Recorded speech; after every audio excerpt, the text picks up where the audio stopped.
कहा था कि आपकी बहू 10 तरह के पकवान बनाएगी, यहाँ तो बस एक ही सब्जी और वो पुड़िया हैं। कुछ ज्यादा ही करारी नहीं हो गई? शायद रिया की तबीयत ठीक नहीं है शकुंतला जी, नई आई है ना।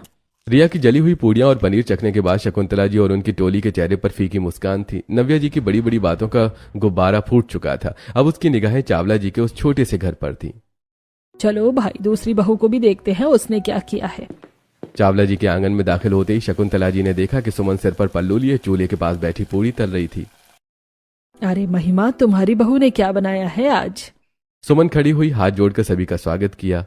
काकी जी, सब कुछ तैयार है। चूल्हे में आग सही से नहीं जल पा रही थी, इसलिए थोड़ा सा वक्त ज्यादा लग गया।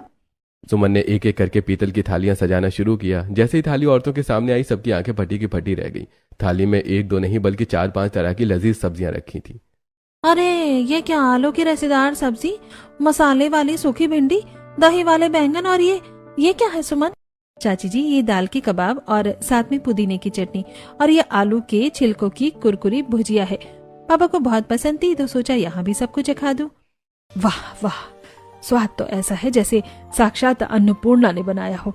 सौंधी महक और ये सादगी। महिमा, तेरी बहू ने तो कमाल कर दिया। उधर नव्या जी ने तो बड़ी तारीफ की अपनी बहू की, लेकिन खाने में कोई स्वाद न था।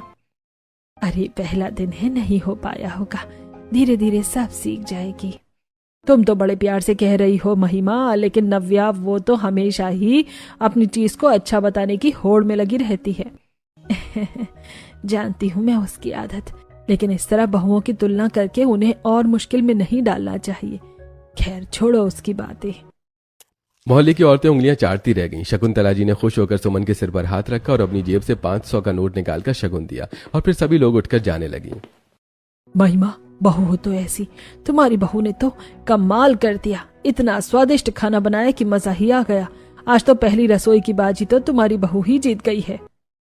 शकुंतला जी की ये बातें सीधे नव्या जी के कान में पड़ी, जो अपनी बालकनी में से ये सब देख रही थी। उनका चेहरा गुस्से से तमतमा उठा।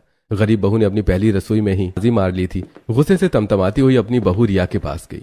रिया, सुना तुमने? पूरे मोहल्ले के सामने आज मेहता खानदान का तमाशा बन गया।